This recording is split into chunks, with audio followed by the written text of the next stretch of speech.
Masalah satu, dilarang puasa malah tetap nekat puasa. Jadi ada orang punya suatu penyakit yang dikata dokter, nasihat dokter supaya tidak berpuasa dikarenakan akan membahayakan dirinya. Tetapi ia nekat berpuasa dan kemudian ia pun meninggal dunia. Pertanyaannya begini, bagaimana hukum perbuatan si sakit tersebut? Jadi antaranya itu seperti orang yang sakit muntah berak itu kan butuh cairan. Kalau dia ini tidak minum, maka bisa jadi udah habis lah. Nah, itu dokter menyarankan walaupun Ramadan ini jangan puasa, nanti diqadha aja. Sekarang ini banyak-banyak minum, kalau enggak nanti berbahaya. Tetap puasa, terus akhirnya sampai kehabisan cairan, terus mati, seumpama begitu. Pertanyaan begini, bagaimanakah hukum perbuatan si orang sakit tersebut?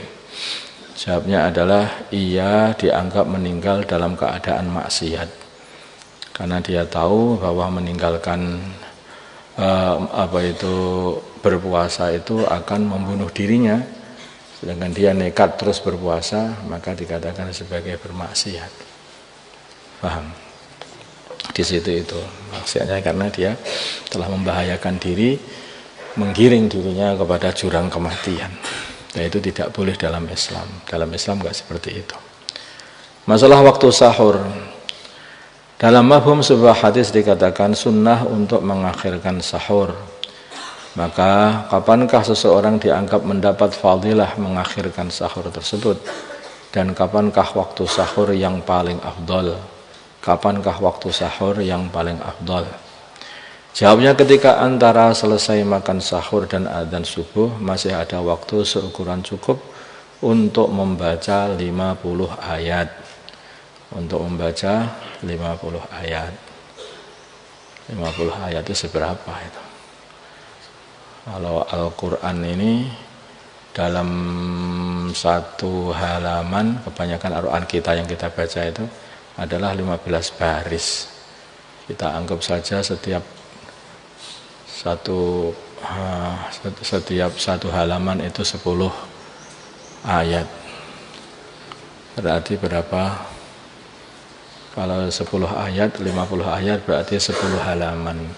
10 halaman setengah juz. Jadi kira-kira itu membaca setengah juz lah, itu ayat sedengan, kurang, enggak pendek, enggak panjang.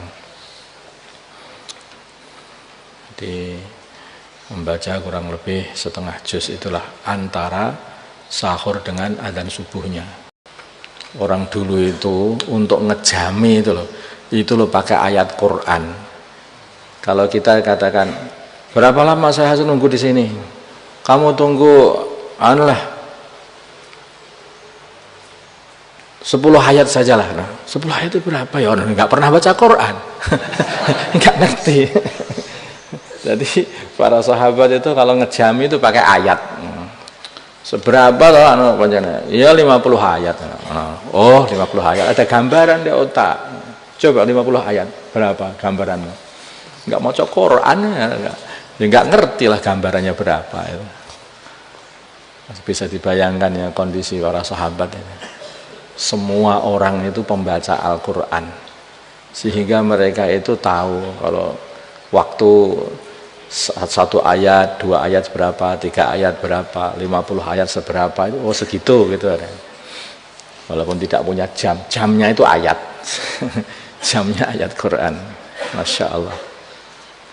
Nah, berarti setengah jam sebelum adzan itu kamu segera sahur. Selesai sahur 15 menit terus adzan.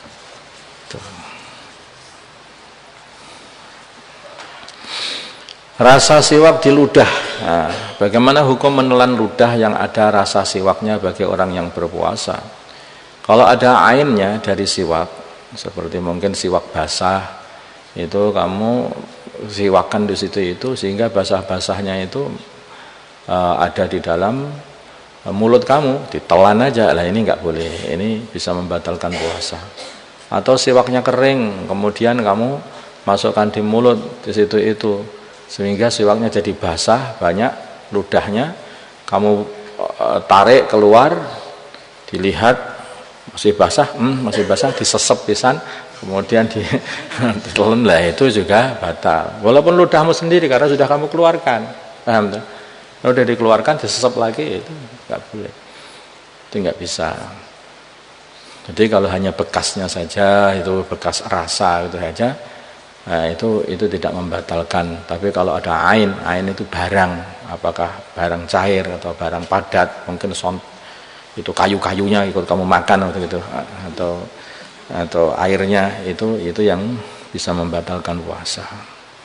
Kalau ada ain atau zat dari siwak maka membatalkan puasa. Tetapi kalau hanya sekedar rasa saja maka tidak membatalkan puasa. Paham ya?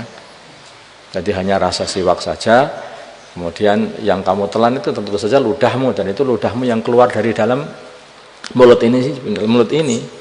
Kemudian karena habis siwakan masih ada rasa siwak, ya itu sudah ditelan nggak apa-apa. Tetes mata, apakah tetes mata dapat membatalkan puasa? Tetes mata ini tidak membatalkan puasa, walaupun sampai nembus ke tenggorokan, ada rasa pahit di tenggorokan, seperti celak itulah. Orang celaan itu juga kadang-kadang celaan nanti tahu-tahu diludahkan ludahnya hitam. Nah, ini gimana, batal apa enggak? Itu enggak membatalkan puasa.